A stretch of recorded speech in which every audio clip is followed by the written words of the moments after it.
अति प्राचीन कोसीकला नगर की श्री रामलीला संस्थान कमेटी के तत्वाधान में लीला के छठवें दिन रामलीला मैदान में धनुष यज्ञ, सीता स्वयंवर एवं सीताराम विवाह लीला का मंचन भव्यता पूर्वक किया गया। रामलीला मैदान में हजारों श्रद्धालुओं के मध्य लीला आचार्य सत्यनारायण शर्मा के निर्देशन में प्रारंभ हुई लीला के मंचन में दर्शाया गया कि महाराजा जनक ने अपनी पुत्री सीता का स्वयंवर रचाया। स्वयंवर में सभी राजाओं को निमंत्रण भेजा गया। निमंत्रण पाकर सभी राजा स्वयंवर में पहुंचे, जिसमें भगवान श्री राम अपने भाई लक्ष्मण के साथ गुरु विश्वामित्र के साथ स्वयंवर में पहुंचे, जहां राजा जनक के कहने पर धनुष यज्ञ लीला शुरू हुई। लीला में राजा जनक के मंत्री चाणूर ने सभा को संबोधित करते हुए कहा कि जो भी शिवजी के पुराने धनुष को तोड़ देगा उसी राजा से सीता का विवाह होगा। राजा जनक के संदेश को सुनकर सभी राजा शिवजी के पुराने धनुष पर अपना अपना बल आजमाने लगे, मगर शिवजी के धनुष तोड़ना तो दूर उसे हिला तक ना सके।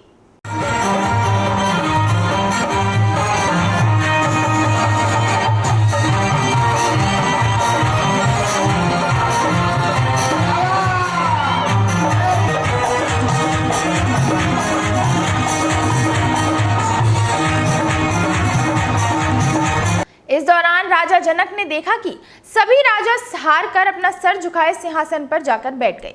उनके लज्जित हुए सर को झुका देखकर राजा जनक ने कहा कि तंज हुआस निज निज गृह जाहु, लिखा न बेदी वैदेही विवाहु। राजा जनक के इस प्रकार के वचन को सुनकर लक्ष्मण जी क्रोधित होकर श्री राम के बल के बारे में राजा जनक को बताया।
लक्ष्मण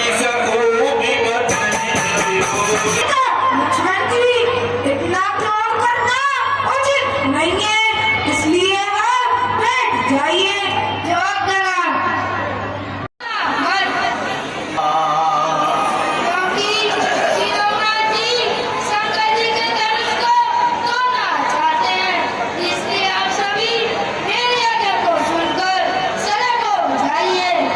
रामलीला मैदान में मौजूद हर कोई दर्शक लक्ष्मण के तेज रूपी संवाद को देख हर्षित हो उठा।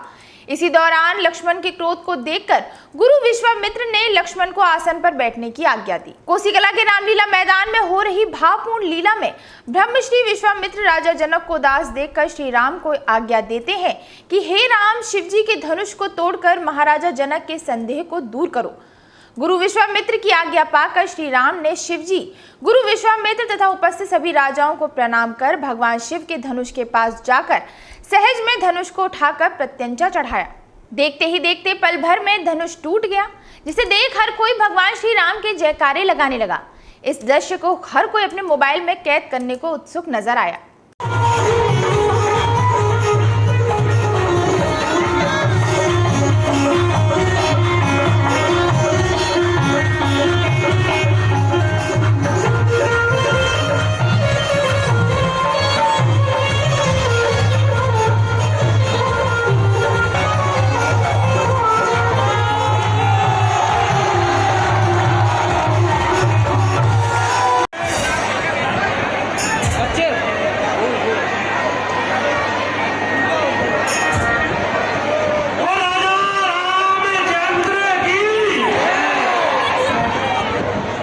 कोसीकला की ऐतिहासिक श्री रामलीला के मंचन में यह धनुष यज्ञ के दौरान माता सीता जी ने भगवान श्री राम के गले में जयमाला डाल दी।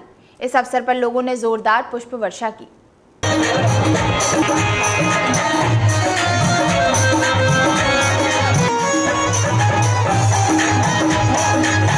शिव धनुष टूटने की आवाज परशुराम कुंड में तपस्या में लीन परशुराम जी के कान में सुनाई दी तो वे क्रोधित होकर स्वयंवर में पहुंच गए, जहां धनुष टूटने को लेकर भगवान परशुराम और लक्ष्मण में जमकर भावपूर्ण संवाद हुआ।